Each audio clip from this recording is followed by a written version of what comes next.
ओम गंग गणपते नमः। आप सभी का आपके अपने चैनल हिंदी स्टोरी बुक पर बहुत बहुत स्वागत है। इस वीडियो में हम जानेंगे कि साल 2024 में निर्जला एकादशी कब है, शुभ मुहूर्त, मंत्र, पूजा विधि और निर्जला एकादशी की व्रत कथा सुनेंगे। हिंदू धर्म में एकादशी का विशेष महत्व है। साल में कुल 24 एकादशी पड़ती हैं। जिस साल अधिक मास पड़ता है तो उस साल 26 एकादशी पड़ती हैं। ज्येष्ठ मास के शुक्ल पक्ष की एकादशी को निर्जला एकादशी का व्रत रखा जाता है। इस साल निर्जला एकादशी पर काफ़ी शुभ योग बन रहे हैं। इस दिन भगवान विष्णु की विधिवत पूजा करने से शुभ फलों की प्राप्ति होती है।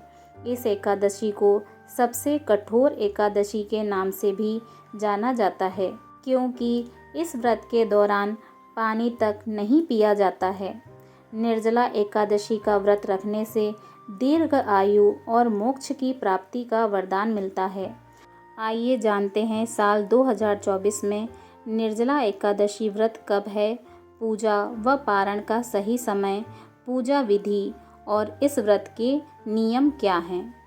साल 2024 में निर्जला एकादशी का व्रत 18 जून मंगलवार को रखा जाएगा। एकादशी तिथि प्रारंभ होगी 17 जून प्रातःकाल 4:43 पर। एकादशी तिथि समाप्त होगी 18 जून प्रातःकाल 6:24 पर।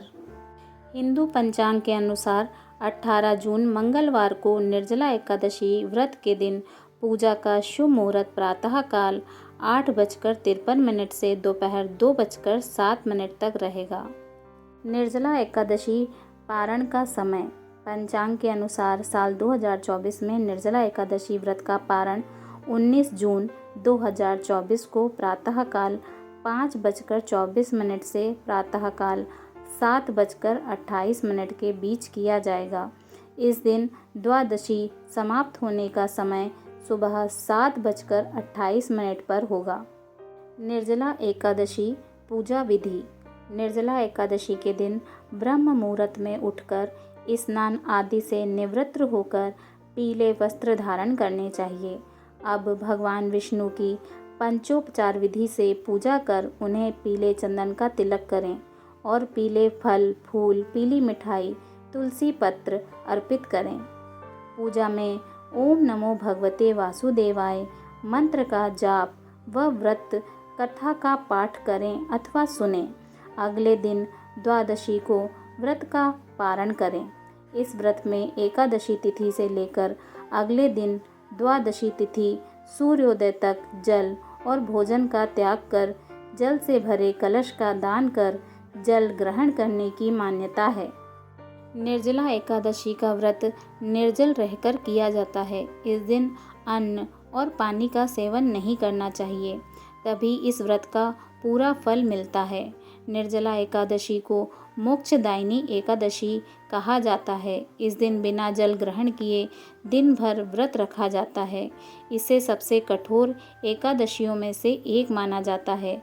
इस एकादशी को भीमसेनी पांडव एकादशी के नाम से भी जानते हैं। भगवान विष्णु से संबंधित भजन कीर्तन करते हैं। इसके साथ ही गरीबों और ज़रूरतमंदों को कपड़े, खाना, पानी, वस्त्र आदि का दान करना चाहिए।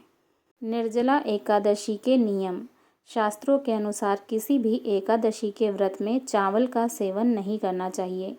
निर्जला एकादशी का व्रत निर्जल रहकर करना चाहिए, अर्थात इस दिन एक बूंद भी पानी ग्रहण नहीं करना चाहिए। एकादशी व्रत में मसूर की दाल, मूली, बैंगन, प्याज, लहसुन, शलगम, गोभी और सेम का सेवन नहीं करना चाहिए।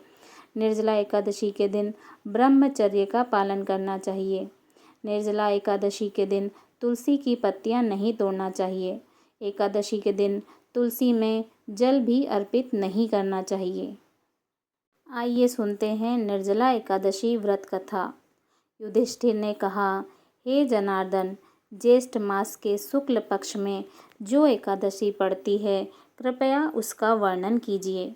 भगवान श्री कृष्ण बोले, हे राजन, इसका वर्णन परम धर्मात्मा सत्यवती नंदन व्यास जी करेंगे, क्योंकि ये संपूर्ण शास्त्रों के तत्वज्ञ और वेद वेदांगों के पारंगत विद्वान हैं।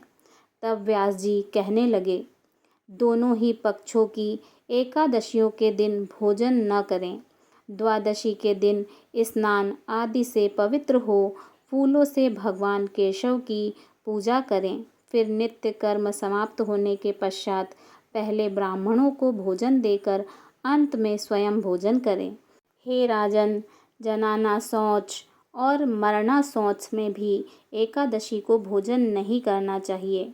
यह सुनकर भीमसेन बोले, परम बुद्धिमान पितामह, मेरी उत्तम बात सुनिए। राजा युधिष्ठिर, माता कुंती, द्रौपदी, अर्जुन, नकुल और सहदेव ये एकादशी को कभी भोजन नहीं करते तथा मुझसे भी हमेशा यही कहते हैं कि भीमसेन, तुम भी एकादशी को न खाया करो, किंतु मैं उन लोगों से यही कहता हूँ कि मुझसे भूख नहीं सही जाएगी। भीमसेन की बात सुनकर व्यास जी ने कहा, यदि तुम्हें स्वर्गलोक की प्राप्ति अभिष्ट है और नरक को दूषित समझते हो तो दोनों पक्षों की एकादशियों के दिन भोजन न करना। भीमसेन बोले, महान बुद्धिमान पितामह, मैं आपके सामने सच्ची बात कहता हूँ।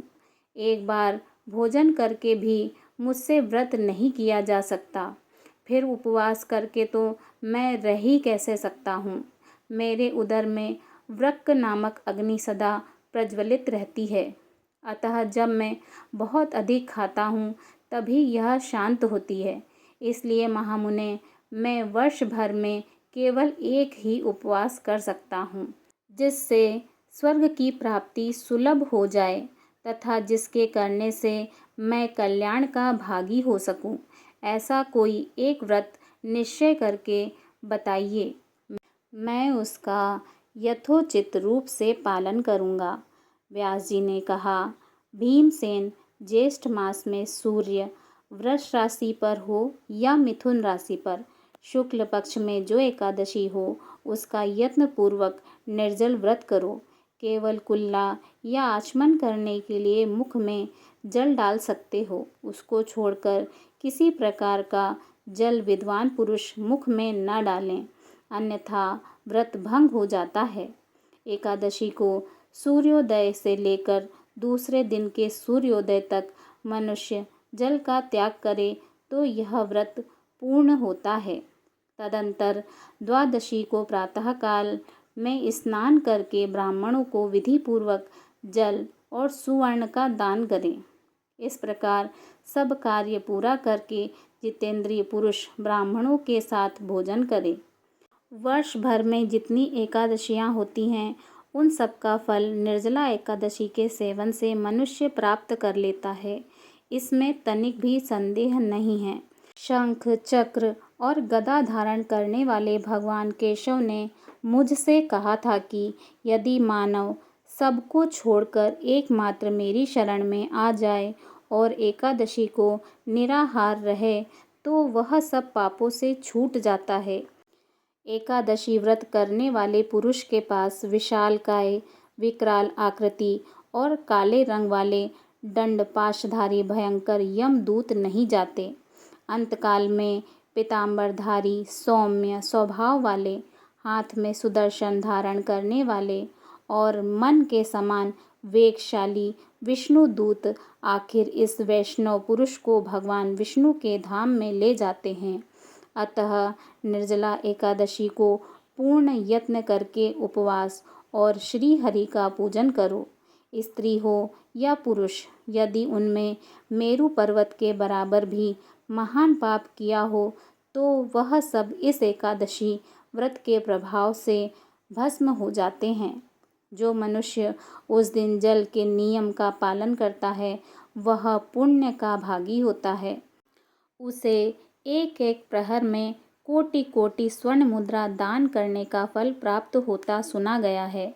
मनुष्य निर्जला एकादशी के दिन स्नान, दान, जप, होम आदि जो कुछ भी करता है वह सब अक्षय होता है।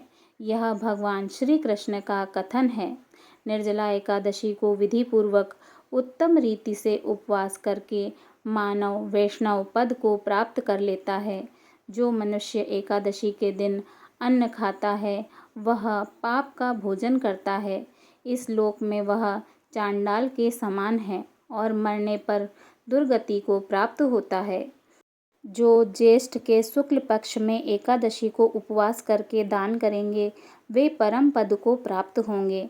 जिन्होंने एकादशी को उपवास किया है वे ब्रह्म हत्यारे, शराबी, चोर तथा गुरुद्रोही होने पर भी सब पातकों से मुक्त हो जाते हैं।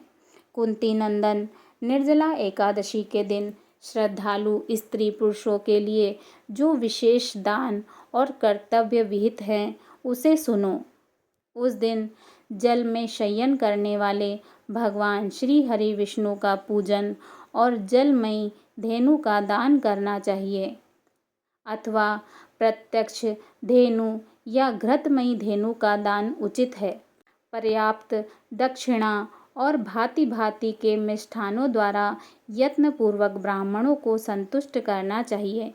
ऐसा करने से ब्राह्मण अवश्य संतुष्ट होते हैं और उनके संतुष्ट होने पर भगवान श्री हरि मोक्ष प्रदान करते हैं।